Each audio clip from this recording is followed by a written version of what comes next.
Imagine floating in an ocean where the water is warm, the sun is bright, and the danger is absolute. A place where the very concept of being the apex predator is a constantly shifting title, fought for with teeth the size of bananas and jaws that can crush a car.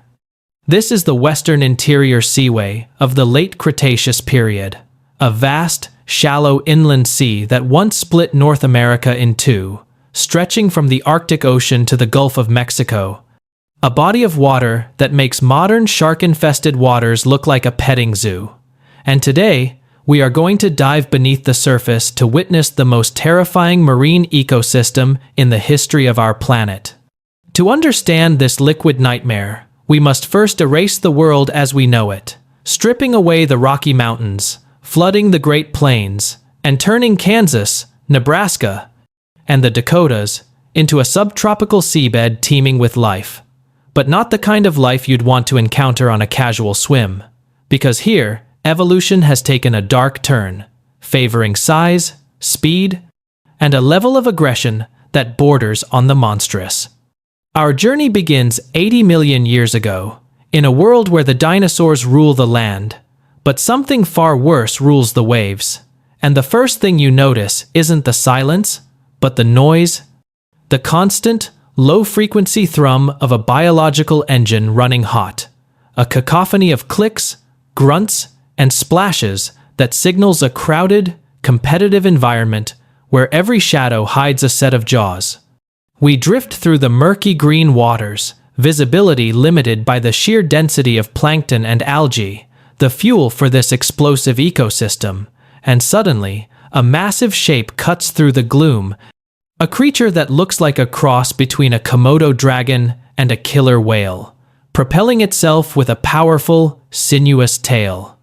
This is the Tylosaurus, a species of mosasaur, the undisputed king of this hellish aquarium, a reptile that returned to the sea to become the ultimate killing machine. Growing over 45 feet long and weighing as much as a modern humpback whale, but with a temperament that makes a great white shark seem docile. As we watch, the Tylosaurus opens its mouth, revealing not just rows of conical teeth designed to grip slippery prey, but a second set of teeth on the roof of its mouth, the pterygoid teeth, which act like a ratcheting conveyor belt to pull struggling victims down its throat, ensuring that once you are caught, there is no escape. It spots a shoal of Xiphoctinus, terrifying fish in their own right, growing up to 20 feet long with bulldog-like faces and teeth so large they can't close their mouths.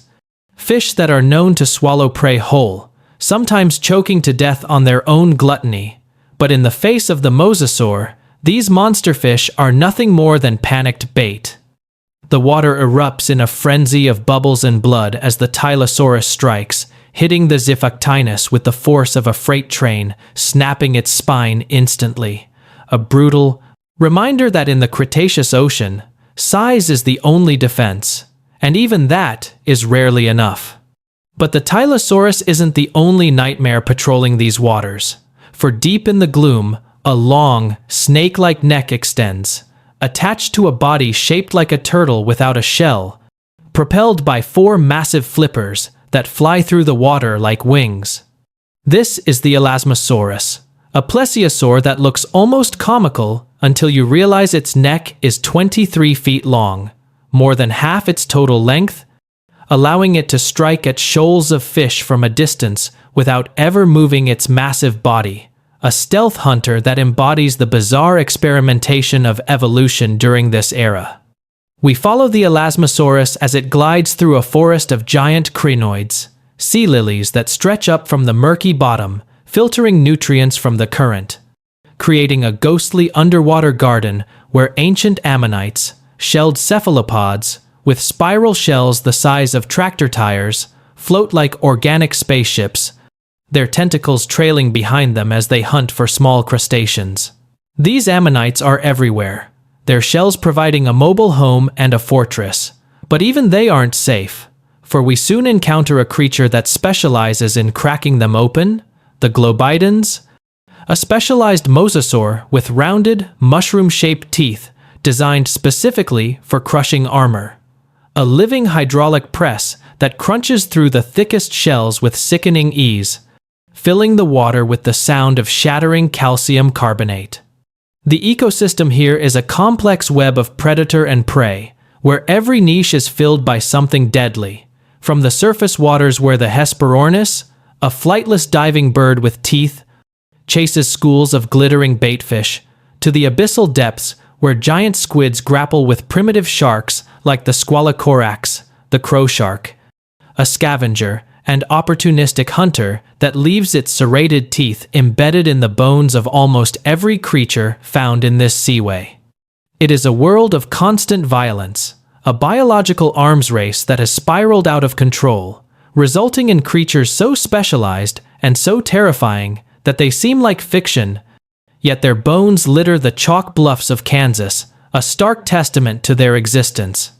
As we venture further south, the water warms, and we encounter the Archelon, a sea turtle the size of a Volkswagen Beetle, with a leathery shell and a beak that could snap a human in half. A gentle giant compared to its neighbors, but still a formidable fortress of bone and muscle that navigates these dangerous currents with ancient wisdom. The Archelon is being shadowed by a pack of Cretoxyrina, the Ginsu shark, named for their razor-sharp teeth, fast, sleek hunters that grew to 25 feet long, rivaling the modern great white in size and ferocity, and perhaps exceeding it in speed, their black eyes scanning for any weakness, any sign of injury in the giant turtle. Suddenly, the sharks scatter, fleeing into the gloom, and a shadow falls over the reef, a darkness that brings a chill to the warm water, signaling the arrival of a pliosaur, a short-necked cousin of the Elasmosaurus, but built for brute force rather than stealth. This is the Brachiosaurus, or perhaps a lingering relative of the infamous Kronosaurus, a creature with a head the size of a small car and a bite force that dwarfs that of a T-Rex, a monster that hunts other monsters, its massive flippers propelling it forward with terrifying acceleration as it targets a young mosasaur that has strayed too far from the safety of the shallows. The collision is titanic, a clash of prehistoric titans that sends shockwaves through the water, the pliosaur's jaws clamping down on the mosasaur's flank, crushing ribs and rupturing organs, a brutal display of raw power that ends as quickly as it began, leaving a cloud of blood to attract the scavengers, the bottom feeders, and the smaller sharks that are always waiting in the wings. This ocean is not just a collection of animals, it is a dynamic, living system, driven by the intense heat of the Cretaceous climate, a greenhouse world where sea levels were hundreds of feet higher than today, creating vast shelf seas that were incredibly productive, but also prone to anoxic events, periods where the oxygen in the water plummeted, suffocating life, and preserving the dead in exquisite detail. It is thanks to these anoxic events that we know so much about this time. For the bottom of the western interior, Seaway was a soft, oxygen-deprived ooze that entombed everything that fell into it,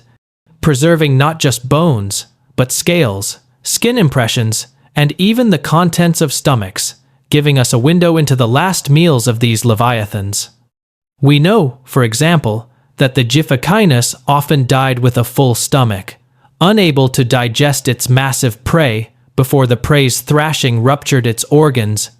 a morbid testament to the eat or be eaten philosophy that governed this realm. As day turns to night, the character of the ocean changes, bioluminescent plankton lighting up the wake of passing predators, casting an eerie blue glow over the scene, revealing the ghostly silhouettes of Encodus, the saber-toothed herring, fish with massive fangs that protrude from their mouths like daggers, patrolling the twilight zone for unwary victims. The darkness offers no safety, only a change in the roster of hunters as nocturnal predators emerge from the depths, relying on acute senses of smell and vibration to locate their prey in the inky blackness. Above the surface, the sky is filled with pteranodons, flying reptiles with 20-foot wingspans, skimming the waves to snatch fish from the surface, their long crests acting as rudders in the wind. But even they are not safe, for if they dip too low, The Ginsu sharks are waiting, ready to launch themselves out of the water in a vertical breach to snatch a flyer from the air. A dynamic interaction between air and sea that highlights the interconnectedness of this prehistoric world. The sheer scale of this ecosystem is difficult to comprehend. Spanning millions of square miles, a diverse mosaic of habitats from the shallow,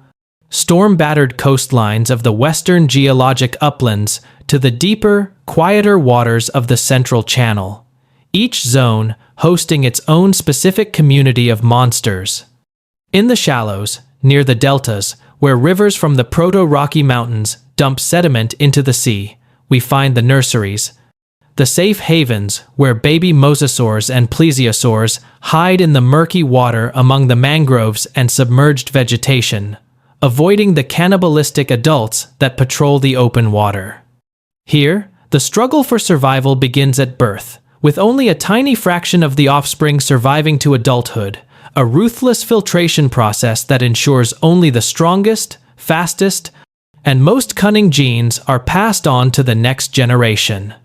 We witness a baby Tylosaurus, barely 3 feet long, darting through a tangle of roots to escape a hungry Squalocorax, its heart pounding, its instincts screaming.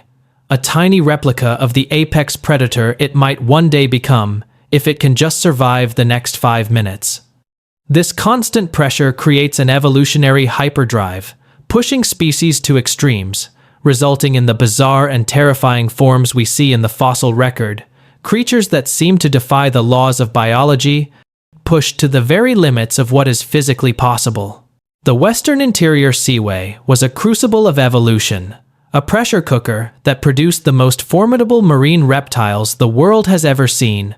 a dynasty of teeth and claws that ruled the oceans for millions of years until the asteroid impact that ended the Cretaceous brought their reign to a sudden, catastrophic end. But before that end, there was a golden age of monsters, a time when the ocean was a place of awe and terror, a realm where humanity would not have lasted a second, a thalassophobia nightmare brought to life on a planetary scale. As we pull back from this ancient ocean, rising up through the water column, past the crushing jaws of the mosasaurs, past the stealthy necks of the plesiosaurs, past the frenzied shoals of predatory fish, we break the surface and look out over a vast, sun-drenched expanse of water that stretches from horizon to horizon, a beautiful, glittering mask hiding the violence beneath. The waves roll on, indifferent to the carnage below, washing over a world that is destined to vanish, leaving behind only stone and silence to tell its story. Today, if you drive across the dusty plains of Kansas, past the wheat fields and the lonely highways, you are driving across the bottom of that sea, and if you listen closely to the wind in the grass, you might just hear the echo of the waves, the phantom splash of a Tylosaurus breaching, the ghost of a world where the ocean was the ultimate predator. And we are merely lucky visitors observing it safely through the lens of time. This was the Western Interior Seaway, the deadliest ocean of all time, a place where the nightmares were real and the monsters were hungry, a testament to the raw, unbridled power of nature when left to its own devices, a chapter of Earth's history written in blood and salt water, a story of dominance and extinction that resonates across the ages, reminding us that our dominance is fragile, and that once, long ago, the world belonged to the giants.